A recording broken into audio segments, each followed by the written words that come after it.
Hey everyone, welcome to biology eighties. NEET 2020 के admit card release हो गए हैं। आई होप आप में से काफ़ी बच्चों ने एडमिट कार्ड डाउनलोड भी कर लिया होगा। इस वीडियो में मैं आप सभी से कुछ पॉइंट्स डिस्कस करने वाली हूं जो कि एडमिट कार्ड डाउनलोड करने के बाद बच्चों ने मुझसे कमेंट सेक्शन में शेयर करे कि मैम सेल्फ डिक्लेरेशन फॉर्म क्या है, ड्रेस कोड क्या होगा, कौन से आइटम्स परमिटेड है नीट के एग्जाम सेंटर में, कौन सी चीज़ें नहीं लेकर जानी है। इन सभी के बारे में हम डिटेल में डिस्कस करेंगे ताकि आपके मन में कुछ भी कंफ्यूजन ना रहे। ठीक है, पहली चीज़ तो ये कि जो आपका नीट 2020 का एडमिट कार्ड है इट कंसिस्ट ऑफ 3 पेजेस। ठीक है, तो मेक श्योर कि जब आप प्रिंट आउट निकाल रहे हैं तो आपके 3 पेजेस आप प्रिंट करवा रहे हैं। ठीक है, और दूसरी चीज ये कि जब आप एडमिट कार्ड देखते हैं तो उसमें सेव एज पीडीएफ का कोई ऑप्शन नहीं आ रहा है। तो ये मत सोचिएगा कि आपके फोन में क्यों पीडीएफ की तरह आपका एडमिट कार्ड सेव नहीं हो पा रहा है।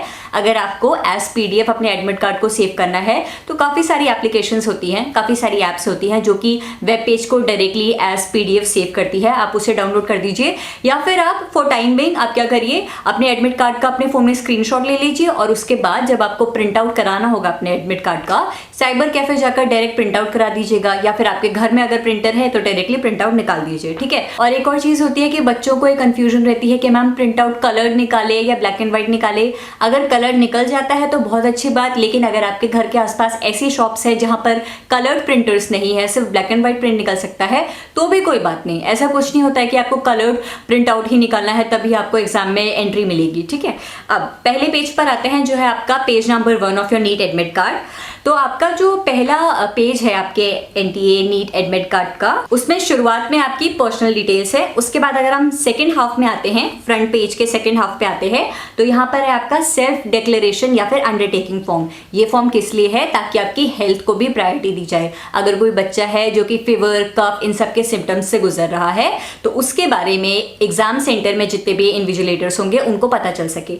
तो मैं सजेस्ट करूंगी कि ये सेल्फ डिक्लेरेशन फॉर्म आप सितंबर 11 या फिर 12 को फिल करें, ताकि तब तक अगर आपकी हेल्थ अच्छी है या फिर आपकी हेल्थ में कुछ चेंजेस आते हैं तो उसकी अकॉर्डिंग आप इस फॉर्म को फिल कर सकें। ठीक है, सेल्फ डिक्लेरेशन फॉर्म में बस यही चीजें मेंशन करी हुई हैं कि अगर आपको कफ है, फीवर है, आपको ब्रीदिंग प्रॉब्लम हो रही है, सोर थ्रोट हो रहा है, आपका बॉडी एक है, रनिंग नोज है, इनमें से जो भी सिम्टम्स आपकी बॉडी शो करेगी 12 सितंबर को, उस पर टिक कर दीजिएगा। अच्छा, काफी बच्चे ये भी मुझे कमेंट सेक्शन में पूछ रहे थे मेरी पिछली वीडियो में कि मैम अगर ऐसा हुआ कि 11 सितंबर को मुझे कोल्ड हुआ, और कोल्ड तो नॉर्मल कोल्ड भी हो सकता है क्योंकि मॉनसून चल रहा है, तो क्या फिर मुझे एंट्री नहीं मिलेगी एग्जाम सेंटर में? ऐसा नहीं है। देखिए, अगर आपको नॉर्मल कोल्ड भी रहता है 13 सितंबर एग्जाम डे के दिन, तो बस ये एक तरीके से प्रिकॉशन का काम करेगा कि आप अगर कुछ भी कोल्ड फीवर वाले सिम्टम से गुजर रहे हैं तो आपको सेपरेट रूम में बैठाया जाएगा ताकि और सारे बच्चों के हेल्थ पर असर ना पड़े। आप खुद सोचिए, अगर आपको नॉर्मल कोल्ड है, कॉमन कोल्ड है, कोई कोविड-19 के सिम्टम्स नहीं है, ये मॉनसून वाला कॉमन कोल्ड है, लेकिन आप अपने एग्जाम सेंटर में अपनी जो आपकी क्लासरूम होगी जहां पर आपका एग्जाम हो रहा होगा वहां पर आप छींक गए या फिर खांस गए, तो सोचो आसपास बैठे सारे बच्चों को पूरा पेपर देते हुए टेंशन हो जाएगी कि कहीं इस बच्चे को कोविड-19 तो नहीं। तो इसीलिए बस इन सिम्टम्स की वजह से आप सभी को एक सेपरेट रूम दिया जाएगा, और ये कहीं ना कहीं आपकी सेफ्टी के लिए भी सही है कि अगर आपको कुछ सिम्टम्स हैं यानी कि आपकी इम्यूनिटी उस टाइम वीक होगी, तो अच्छा है कि आप सारे बच्चों से दूर रहें और एक सेपरेट रूम में अपना एग्जाम दें। ठीक है, तो 13 सितंबर को अगर आपको कुछ भी सिम्टम्स शो होते हैं तो आप कोई एक चीज मार्क कर लीजिए। अच्छा, ये सेल्फ डिक्लेरेशन या फिर अंडरटेकिंग का जो ये फॉर्म है ये आपको एग्जाम सेंटर पहुंचने से पहले फिल करना है, तो घर पर ही 13 सितंबर से 1 या 2 दिन पहले इस फॉर्म को फिल कर लीजिएगा। और मैं सजेस्ट करूंगी कि इसको जेल पेन से नहीं बल्कि बॉल पेन से फिल करिएगा, क्योंकि जेल पेन से क्या होता है, थोड़ा पानी की बूंद भी गिर गई तो पूरे इंक फैल जाएगी, आपका फॉर्म खराब हो जाएगा। तो कोशिश क्या करिए, बॉल पेन से ही सेल्फ डिक्लेरेशन फॉर्म को भरिएगा, और ब्लू बॉल पेन से भरेंगे तो ज्यादा अच्छा रहेगा, अदरवाइज कोई भी बॉल पेन चलेगी, ब्लू या ब्लैक में से कोई एक बॉल पेन। ठीक है, उसके बाद क्या किया, आपने सिम्टम्स को मार्क कर दिया जो भी आपके हैं। फिर ये बी पॉइंट कहता है been in close contact with a confirmed case of कोविड-19। अच्छा, अब देखिए 13 सितंबर से पहले तक क्या आप किसी कोविड-19 पर्सन के कॉन्टैक्ट में आए, जैसे कि आपका कोई फैमिली मेंबर था जो कि कोरोना वायरस से सफर कर रहा था, या फिर आपके नेबर या फिर आपका कोई फ्रेंड जो जिसके आप कॉन्टैक्ट में आए होंगे। अगर ऐसा कुछ था कि पिछले 13-14 दिन में आप किसी कोविड-19 पेशेंट के कॉन्टैक्ट में आए थे, तो फिर आप मार्क कर सकते हैं कि हाँ मैं उनके क्लोज कॉन्टैक्ट में आया था। क्लोज कॉन्टैक्ट यानी कि कम से कम आप 1 मीटर के डिस्टेंस में उनके साथ अगर थे तो you have to mark it. Okay, आपको टिक मार्क करना है। तीसरी चीज आती है not been in close contact with the person suffering from कोविड-19। अगर आप किसी कोविड-19 पर्सन के कॉन्टैक्ट में नहीं आए पिछले 13-14 दिन में तो आप यहाँ पर मार्क कर दीजिएगा।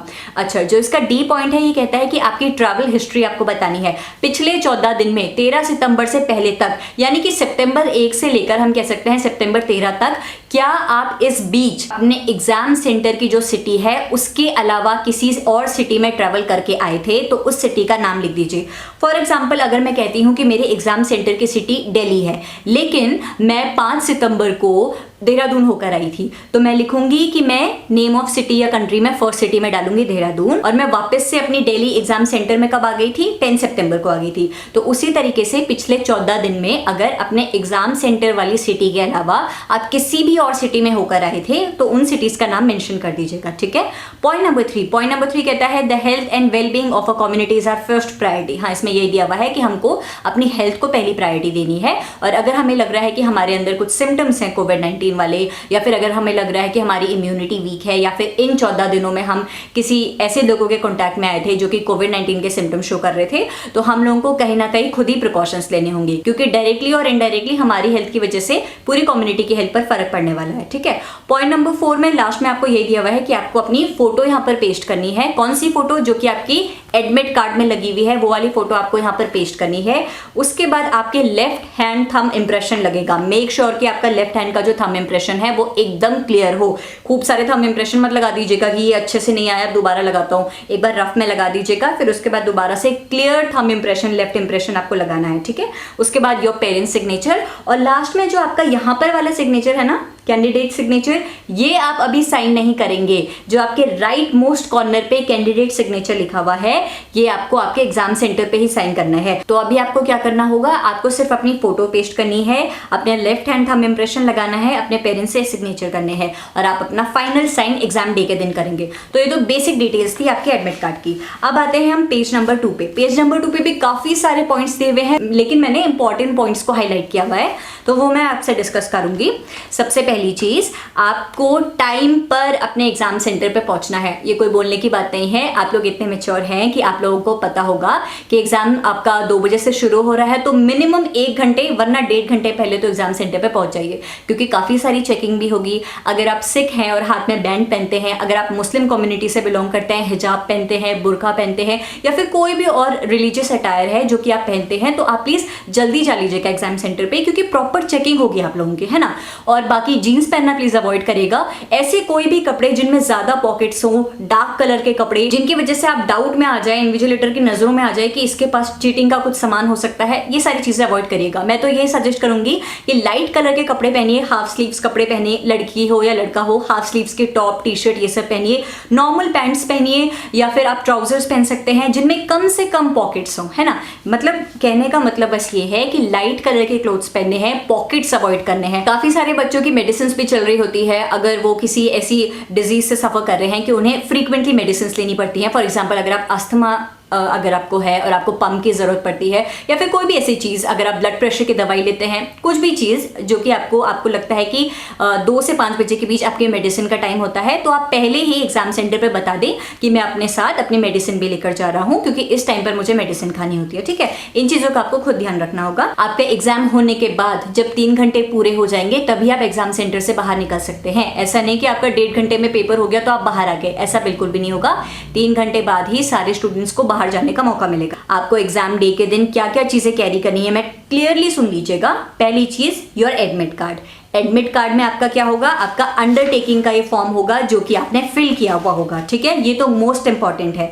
दूसरी चीज, your personalised water bottle, transparent bottle. Please ऐसी बॉटल्स अवॉइड करिएगा जो कि ट्रांसपेरेंट ना हो, क्योंकि फिर कहीं ना कहीं इन्विजिलेटर को लगेगा कि कहीं बॉटल्स के अंदर तो चिट्स नहीं भर के आया है चीटिंग करने के लिए, तो ट्रांसपेरेंट बॉटल ही लेकर जाइएगा। उसके बाद तीसरी चीज आती है additional photograph same as uploaded on application form. आपका जो एडमिट कार्ड है, आपका जो एप्लीकेशन फॉर्म है, उसमें जो आपकी फोटो लगी हुई है ना, सेम वही फोटो आप लेकर जाएंगे, पासपोर्ट साइज फोटो। मेरा ही मानना है कि कम से कम 3 फोटो तो जरूर लेके जाइएगा, ठीक है। तो आपको क्या करना है, अपनी पासपोर्ट साइज फोटोग्राफ लेकर जानी है जो कि आपकी एप्लीकेशन फॉर्म में लगी हुई है, क्योंकि वहां पर आपकी अटेंडेंस होगी और आपको अटेंडेंस शीट में अपनी फोटो को पेस्ट करना होगा। तो same photograph as printed on your application form, उसी फोटोग्राफ को आपको लेकर जाना है। फिर आता है आपका पर्सनल हैंड सैनिटाइजर, 50 ml की छोटी सी हैंड सैनिटाइजर की बोतल आप लेकर जाएंगे। मास्क और ग्लव्स लेकर जाना है। और मास्क में भी एक चीज याद रखिएगा, जो मास्क आप घर से पहनकर जा रहे हैं, आपको एग्जाम सेंटर पहुंचकर जब आप अपनी क्लासरूम में बैठ जाएंगे उस मास्क को उतारना होगा और आपको दूसरा मास्क मिलेगा, फिर जाकर आप एग्जाम के लिए अपेयर करेंगे। तो आप घर से अपना मास्क पहनकर जाइए, वहां पर आपको एक और मास्क दिया जाएगा, फिर वो नया मास्क पहनकर आपको अपना एग्जाम लिखना होगा, ठीक है। अब ग्लव्स की बात करें तो ग्लव्स में बच्चे पूछ रहे थे कि मैम क्या हम वो कॉटन वाले ग्लव्स पहन सकते हैं? आपको सिर्फ डिस्पोजेबल ग्लव्स पहनने हैं। आपने देखा है, आपने कभी स्कूल में लैब वर्क किया होगा, जो हमें ग्लव्स मिलते हैं डिस्पोजेबल ग्लव्स, सर्जिकल ग्लव्स जो होते हैं, हमें वही पहनने हैं, ठीक है। तो मास्क और ग्लव्स आपको लेकर जाना है। अगर आप किसी डिसेबिलिटी से सफर कर रहे हैं तो ये need to carry your PWD certificate. अगर आपकी कुछ डिसेबिलिटी ऐसी है कि आपको किसी स्क्राइब की हेल्प चाहिए, किसी ऐसी पर्सन की हेल्प चाहिए जो कि आपके बिहाफ में आपका एग्जाम लिखेंगे, तो आप उन स्क्राइब को भी लेकर आइए और उस पर्सन के भी अंडरटेकिंग फॉर्म फिल करवाइएगा, ठीक है। उनका भी प्रॉपर चेकअप होगा कि इनको कोई सिम्टम्स तो नहीं है कोविड-19 के। इन शॉर्ट, अभी तक हमें ये पता चला है कि आपको अपना एडमिट कार्ड लेकर जाना है, mask, gloves, hand sanitiser and your transparent water bottle plus your passport size photograph, minimum 3 passport size photograph, जो कि आप अटेंडेंस शीट में भी यूज करेंगे, ठीक है। इसके बाद आता है आपका photo identification proof, valid ID proof आपके पास होना चाहिए। आईडी प्रूफ आपका ओरिजिनल आपको लेकर जाना है। प्लीज ये मत वहां पर करिएगा कि मैं फोटोकॉपी लेकर आया हूं आईडी प्रूफ की, या फिर मेरे पास फोन में स्कैन्ड आईडी प्रूफ है, वो सब बिल्कुल भी रिजेक्ट करा जाएगा। आपके पास ओरिजिनल फोटो आईडी प्रूफ होना चाहिए। फोटो आईडी प्रूफ जैसे कि आपका आधार कार्ड, पैन कार्ड हो गया, आपका राशन कार्ड हो गया, या फिर आपका क्लास 12th का एडमिट कार्ड हो गया, आपका पासपोर्ट हो गया, वो सारी चीजें जहां पर आपकी फोटोग्राफ हो, फोटो आइडेंटिफिकेशन प्रूफ, ताकि प्रूफ करा जाए कि हाँ ये आईडी प्रूफ जिस इंसान का है उसी का एडमिट कार्ड है, यही वो इंसान है जो कि एग्जाम देने आया है। तो आपके पास आपका ओरिजिनल फोटो आईडी प्रूफ होना चाहिए। तो यही सारी चीजें हैं जो कि आपको कैरी करनी है आपके एग्जाम डे के दिन। वापस जान लेते हैं, your admit card along with your self declaration form, mask and gloves, hand sanitizer, transparent water bottle, your passport size photograph, minimum 3 passport size photograph, and lastly photo identification proof, जो कि आपका valid photo ID card होगा, original, not photo copy, ठीक है। इसके बाद आपकी कोई भी स्टेशनरी आइटम अलाउड नहीं है, पेन पेंसिल कुछ भी अलाउड नहीं है। आपको एग्जाम सेंटर में ही पेन मिलेगी।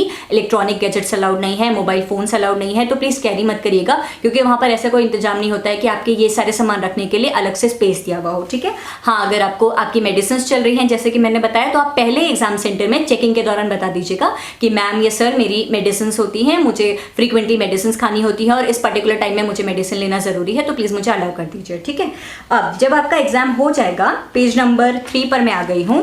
अब देखिए, प्रेपरेशन एट द सेंटर, जब आप एग्जाम सेंटर में पहुंच जाएंगे तो बहुत ऑब्वियस सी बात है कि हर एक चीज को, चाहे आपके डोर हैंडल्स हो, आपके स्टेयरकेस हो, आपके लिफ्ट बटन्स हो, हर चीज को सैनिटाइज करा हुआ होगा। इस चीज का स्ट्रिक्टली ध्यान दिया जाएगा कि जितने भी कैंडिडेट्स हैं उनके बीच में काफी ज्यादा मतलब सूटेबल गैप हो, ताकि उन लोगों में इन्फेक्शन स्प्रेड ना हो। मतलब सोशल डिस्टेंसिंग नॉर्म्स को फॉलो कराया जाएगा, ठीक है। आपके एग्जाम से पहले आपका बॉडी टेम्परेचर चेक किया जाएगा। अगर किसी के बॉडी टेम्परेचर में कुछ भी फ्लक्चुएशन आता है, ऐसा नहीं है कि उसे एंट्री नहीं मिलेगी, लेकिन हो सकता है कि उसे एक दूसरी क्लासरूम में बैठाया जाए। जैसे कि मैं कह रही हूँ कि अगर किसी स्टूडेंट को कोल्ड के सिम्टम्स आ रहे हैं, फीवर हो रहा है, normal symptoms, not because of कोविड-19, कोई भी सिम्टम्स आ रहे हैं, मानसून की वजह से हो जाता है अक्सर जुकाम बुखार, तो उसे क्या करेंगे, सेपरेट रूम में बैठा देंगे। तो ये मत सोचेगा कि मुझे अगर एग्जाम से पहले जुकाम बुखार हो गया तो अब मैं एग्जाम नहीं दे पाऊंगा, ऐसा कुछ नहीं है, ठीक है। तो आपको सेपरेट रूम में बैठाया जा सकता है, लेकिन फिर भी आपको एग्जाम दिया जाएगा, ठीक है। सोशल डिस्टेंसिंग नॉर्म्स फॉलो करे जाएंगे। एग्जाम के दौरान मैंने जैसे कि आपको बताया, आप जो घर से मास्क पहन कर आए थे उसे हटा दिया जाएगा, आपको एक फ्रेश मास्क दिया जाएगा और उस मास्क को पहनकर फिर आपको अपना एग्जाम अटेंड करना है। उसके बाद एक और चीज है कि जब आपका एग्जाम हो जाएगा, after the completion of your exam, you will submit your admit card along with your declaration form to the invigilator. आप इस एडमिट कार्ड को सबमिट कर देंगे। आपने जो ग्लव्स पहना होगा उसको आप डिस्पोज कर देंगे वहीं पे एग्जामिनेशन सेंटर का एग्जिट करने के बाद, ठीक है। तो कुछ इस तरीके से आपका NTA के द्वारा नीट 2020 कंडक्ट कराया जाएगा। अब प्लीज इन चीजों पर अब ज्यादा ध्यान मत दीजिएगा कि क्या चीजें लेके जानी है, क्या ड्रेस कोड होना चाहिए। ड्रेस कोड का जैसे मैंने आपको बताया, लाइट कलर क्लोथ्स पहनिए, पॉकेट्स अवॉइड करिए, ये बेस्ट ऑप्शन रहेगा। अगर आप कुछ रिलीजियस अटायर पहनते हैं तो उसकी चेकिंग के लिए टाइम पर पहुंच जाइएगा। अपनी चेकिंग कराने के बाद आपको आराम से एंट्री मिल जाएगी एग्जाम सेंटर पे, ठीक है। फिर आपका एक और पेज मैंने डाउनलोड करा था, ये पेज जिसमें कि लिखा हुआ है कि this is not the admit card for NEET UG 2020. This is an advance information on allotment of center city to facilitate the candidate. The admit card shall be issued shortly. तो इसमें बच्चे confuse हो रहे थे कि क्या ma'am ये असली एडमिट कार्ड नहीं है क्या, अभी कोई एडमिट कार्ड रिलीज होगा? तो देखो ये स्टेटमेंट पढ़ के तो ऐसा ही लग रहा है कि अभी इन पेजेस को इसीलिए अपलोड करा गया है ताकि बच्चों को अपने एग्जाम सेंटर के बारे में पता चल सके, क्योंकि काफी बच्चों ने मुझे यूट्यूब कमेंट सेक्शन के थ्रू बताया है कि उनका एग्जाम सेंटर बहुत दूर आया है, तो वो कहीं ना कहीं इस चीज के लिए प्रिपेयर्ड रहे कि हाँ उन्हें इतनी दूर जाना है, तो वो पहले से ही चीजों को मैनेज कर ले। अगर उन्हें कोई छोड़ने जाने वाला है तो वो भी तैयार रहे कि हाँ इतनी ज्यादा डिस्टेंस पर वो एग्जाम के दिन स्टूडेंट को छोड़ने जाने वाला है। तो इसीलिए अभी ये पेजेस अपलोड करे गए हैं। तो ये अभी तक ये माना जा रहा है कि ठीक है आपका फाइनल एडमिट कार्ड नहीं है, फाइनल एडमिट कार्ड वापस से रिलीज होगा और अगर होगा तो उसकी अपडेट मैं आपको दे दूंगी।